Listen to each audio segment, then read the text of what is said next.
whenever she does speak, it's so cringy. That remark about what's next, I'm going to walk up these stairs, is so telling. She's so dumb. She's just not clever. She couldn't think of like an immediate clever retort, right? Like she actually said the very next thing that was going to happen. That's the best she could come up with. And this is yet another example that's making the rounds today. It's a flashback from just April, not that long ago, when she was asked by Spectrum News what it would do to race relations if Trump repeals some of these DEI policies that she and Joe Biden have infiltrated the entire government with. Just listen to the emptiness. This is the longer version of, I'm going to walk up these stairs. Listen. I think it's really important that we as Americans always embrace our history, the parts that we're proud of and the parts that we're not proud of, but that we can't forget. And we should all agree that we should teach history. We should learn history if we're to ever have an accurate idea of where we want to go and where we don't want to go in the future. Oh, God. And that means also acknowledging the importance of diversity. It means acknowledging the importance of the fact that everyone should have equal opportunity to compete and equity. And then, of course, inclusion, that, you know, hey, let's look around the room and see who's not here, and did we leave the door open? Okay, I just want to break this down. So, by the way, credit to you, Stephen L. Miller, because you're the one who flagged this after Charlie Spearing flagged it. Yeah, go ahead. Yeah, candidate didn't do the reading. That's who she constantly comes off of. She constantly comes off as someone who got called on in class and didn't do the reading. It's like, I don't know if it's a verbal tick. It's a cover, I guess. It's a cover for her know-nothingness. But let's just look at this. Okay, I have this, the transcript of it in front of me. What's going to happen? What's your response to Trump's promise to repeal DEI? Why wouldn't she just say what the Democrats are always preaching to us? Diversity, equity, inclusion is important. If you can see it, you can be it. Representation matters. For too long, the corporate boardrooms have looked this one way, and little kids, whatever. They're nonsense that they're always saying about that shit. They won't say because, well, it's illegal, so it really does need to be repealed. It's discrimination against whites, which technically is unconstitutional. So they didn't say that. But let's just break down what she says. I think it's really important that we as Americans, filler. It's really important. She's building up. She's trying to think. It's really important. We as Americans, filler, always embrace our history. More filler here. The parts we're proud of and the parts we're not proud of. She always does this, but that we can't forget. It's like redundant. And we should all agree that we should teach history. Because so far the assignment is embrace history and teach history. And then she adds, and we should learn history if we're ever to have an accurate idea of where we want to go and where we don't want to go in the future. It's all filler. There are no calories in here. This is processed food we are consuming.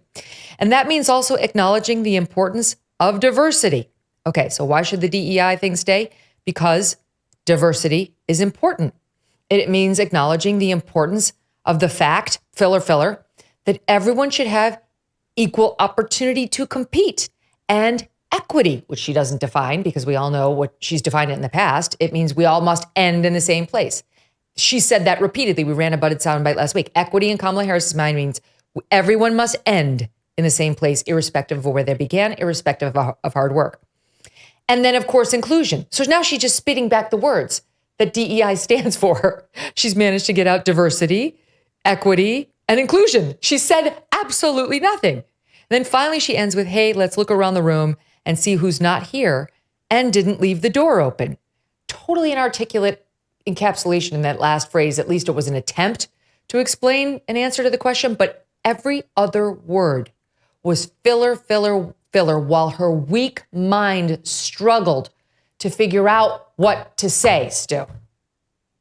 Megyn, that was just mean, what you just did. And I want people to notice it. Calling out and trying to understand the words of Kamala Harris certainly is not joyful, Megyn, and I'm disappointed in you for that. You never know what she's saying because she doesn't know what she's saying. She does have, and you broke it down so well, that is her defense mechanism. her defense mechanism is to just repeat the words and say very basic platitudes that often turn into that word salad thing that we've all noticed over the years. When she first came into, when she was running for president and became a vice president eventually, back in the day, we started up veepthoughts.com, which is like a collection of all of these moments with the old Saturday Night Live Deep Thoughts sort of model, because so much of it is completely incoherent. She doesn't know where she's going. She's kind of like improvising in the middle of the sentences to try to find a way out. She's like trying to find her way through a maze on a placemat at a diner. And it's very difficult for her to do so. And I think like you can look at those moments and in some ways underestimate her, because when she's on script, she's not good, but she's not terrible. She's certainly much better than Joe Biden. And I think that's where a lot of the excitement comes from the Democrats, who are like, oh my gosh, we had this horrible corpse, and now we have someone who can at least speak. And it is an upgrade. You know, if you kind of think there's a, you know, if you'll excuse us, I think it is. My take on her is that, you know, if you excuse a sports analogy here, there's a certain type of like NBA player that if you have them in an offense that's very scripted and you run them off a couple of screens and you get them a wide open 3-point shot, they can make the shot. If that same player tries to take you off the dribble, they're going to turn the ball over. And this is who she is. If she's in a scripted environment, like, for example, even the debate when she had the scripted line ready to call Joe Biden a racist, that actually worked for her. She actually, after that debate, went into first place in the betting markets as to win the nomination. She had multiple little boomlets during that campaign. Eventually, with any critique, she winds up falling. And I think it is the media is not going to do this for them. It's the Trump campaign's job right now to move her off of those spots, get her uncomfortable, move her to a place where she's not wide open for that 3-point shot. They're trying really hard, and they have to figure out a way to do this. I mean, every rope line she goes into should have a Joe the Plumber in it. Somebody who's going to ask her a question that might just get her a little bit off kilter, because when she's comfortable and on script, she's bad, but not horrific. When she is in the moments like the one you just discussed, when she doesn't know what's coming, she turns into a bumbling fool in an instant. This was the most basic question. This isn't like somebody's asking her about the nuclear triad. This is DEI. What are your thoughts? I would love for her. Love for her to explain the nuclear triad in 5 minutes. Wait, that would be amazing. I go back to you, Stephen L. Miller. We need to hear it again, don't we? Let's hear it again. Please. No, I think it's really important that we as Americans always embrace our history. Our history. The parts that we're proud of and the parts that we're not proud of, but that we can't forget. And we should all agree that we should teach history. We should learn history if we're to ever have an accurate idea of where we want to go and where we don't want to go in the future. Oh my God. And always both sides. That means also acknowledging the importance of diversity. It means acknowledging the importance of the fact that everyone should have equal opportunity to compete and equity. And then, of course, inclusion. That, you know, hey, let's look around the room and see who's not here. And did we leave the door open? I'm dead inside. Like, this person could win, Stephen. What if she becomes the Probably president? is going to. Oh my God, that can't, truly, how can that happen? How could that be our representative in the world? Well, I mean, here's the thing. What Stu said is the reason why she's so good on script is because she's a prosecutor. Prosecutors, their whole job is to give statements. So if they're not cross-examining witnesses, they give a pre-scripted opening statement, and they give a pre-scripted closing statement, and they do everything. They practice the cadence, they practice the pauses, they practice the lines. And that's why she's not so good, but that's why she's better on a teleprompter and better on a script. And the problem with that is she's going to go into a debate with a guy who will come out of left field with any answer. I loved what Shane Gillis said about Trump is he's never answered a single question during a debate, and he's never lost a debate.